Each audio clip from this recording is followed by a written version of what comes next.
सभी को जय महादेव। सभी साधकों को, विद्वानों को मेरा प्यार भरा नमस्कार। सभी के अनुरोध के क्रमे मैं आज एक भूतनी साधने के बारे में बताता हूँ। वैसे तो हम बड़े बड़े शक्ति 10 महाविद्या आदि 64 योगिनी आदि साधना बताते रहते हैं और वीर बेताल जिन जिनात खबिस के बारे में भी बताते रहते हैं। तो लोगों के अनुरोध के क्रमे जितना भी मैसेज आया है कि भूतनी साधना हमें जल्दी ही साधना को समाप्त करना चाहते हैं, इतना दिन हम बैठ नहीं पाएंगे, तो हमें एक छोटा सा 7 दिन का या 11 दिन का कोई भी एक साधना बताइए। तो हम आपके लिए लेकर आए हैं शमशान वासिनी भूतनी साधना। जिस साधना को 7 रात बैठना पड़ेगा आपको कम से कम 3-3 घंटा, एक प्रहर यानी कि रात को एक प्रहर बैठना पड़ेगा। एक प्रहर यानी 3 घंटा होता है। तो साधक सर्वप्रथम 3 दिन तक हविष्यान्न भोजन करेगा।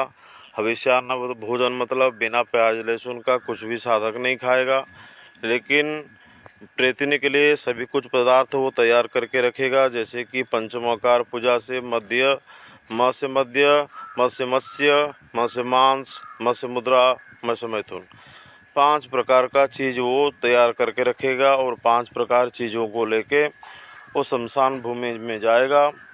और शमशान भूमि में जैसे ही जाएगा, पहले शमशान भूमि को प्रणाम करना चाहिए और शमशान चंडी से आज्ञा लेकर शमशान का नाथ भूतनाथ को प्रणाम करके उनसे आशीर्वाद लेके शमशान भूमि में पांव रखना है। उसके बाद शमशान में आप रंगोली बनाएंगे। रंगोली मतलब अष्टदल पद्म बनाएंगे और जिसको भी बैठाएंगे भूतनी को, उसके लिए अष्टदल पद्म बनाएंगे। खुद का आसन लगाएंगे। आसन का चारों तरफ आप सुरक्षा घेरा लगाएंगे। सुरक्षा घेरा लगाने के बाद आप उसी आसन के ऊपर बैठेंगे। बैठने के बाद शमशान चंडी और गुरु गणपति को पहले स्मरण करके गणपति का प्रार्थना, उच्छिष्ट गणपति का, एवं उसके साथ गुरु को थोड़ा प्रार्थना करके गुरु से आशीर्वाद लेके, अलौकिक आशीर्वाद लेके शमशान चंडी या शमशान का अधिपति जितने भी भूत प्रेत पिशाच जितने भी है सभी को प्रणाम करने के बाद दिग्पालों को प्रणाम करेंगे। इसके बाद 64 जोगिनी को प्रणाम करेंगे। उसके बाद 10 महाविद्याओं को प्रणाम करके अपने माता पिता को प्रणाम करके आप साधना में लिप्त रहेंगे। साधना जब होगा यानी कि पहले पंचमकार पूजा से पूजा करेंगे। पंच उपचार पहले, फिर बाद में पंचमकार। पंचम उपचार मतलब पहले आप एक प्रेतनी का एक पुतला बनाएंगे, वही शमशान मिट्टी में। बनाने के बाद उसका नामकरण करेंगे। नामकरण करने के बाद नटी प्रेतनी हो, कुंडल धारणी हो, कोई भी प्रेतनी का नाम धारण करेंगे।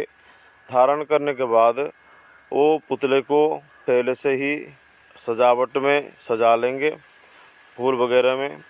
उसके बाद आपको पानी सिंचाई करके पहले स्नान करा लेना चाहिए। पुतले को स्नान करा के आप श्रृंगार करेंगे।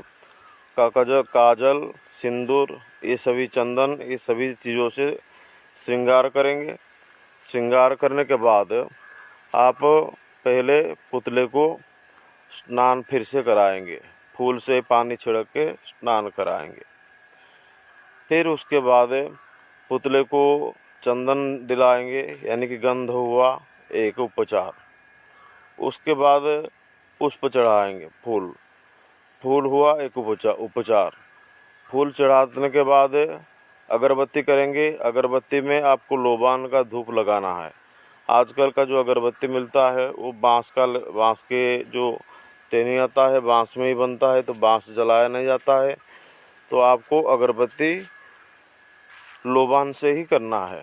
तो लोबान से करके आप अगरबत्ती करेंगे। उसके बाद जितना भी नैवेद्य पदार्थ लिए हैं, मछली का भोग हो या कोई भी तामसिक भोग आप वगैरह लिए हैं, वो तामसिक भोग को आप समर्पण कर देंगे। दारू वगैरह जितना भी लिए होंगे समर्पण करने के बाद आप जाप में बैठेंगे और 7वां दिन ऐसा कंटिन्यूसली 7 दिन चलेगा। फिर 7वां दिन जो है, ये 7 दिन तक यही एक प्रकार का भोग चलेगा। और जो जो भी भोग लिखा गया है या दिया जाएगा, आपको बताया जाएगा, वो भोग चलेगा। उसके बाद 7वां दिन कई सारा भोग लगेगा और वो भोग पहले समर्पण नहीं किया जाएगा। जैसे जाप होगा, जाप समाप्त होने के बाद जैसे प्रकट होंगे, प्रेत प्रकटित होने के बाद वो भोग को उसी को अर्पण किया जाएगा और वो भोग वो खुद ही ग्रहण कर लेगी। और जैसे ही प्रकटित होंगे, ये विभिन्न प्रकार रूप से प्रकट होते हैं, यानी कि आधा मनुष्य से के रूप में भी और पूरा मनुष्य के रूप में वो नहीं आएंगे। तो इसीलिए साधक ध्यान रखे, किसी ना किसी को साथ में लेकर जाए और उसको पीछे बैठाए और उसका भी सुरक्षा घेरा बना ले। नहीं तो ये खतरनाक साधना है। इस साधना में अपना ज़िंदगी भी खोना पड़ सकता है और जान भी जा सकता है। कृपया इस साधना को करने से पहले सलाह लीजिए। मेरा नंबर है 7008226170। इसी नंबर पे आप फ़ोन करके या व्हाट्सएप पे आप मेरे से मंत्र ले सकते हैं और विधान भी संपूर्ण रूप से ले सकते हैं। तो जो भी इस साधना को 7 दिन में समाप्त करना चाहते हैं, वो जल्द से जल्द संपर्क करें। तब तक के लिए जय महादेव।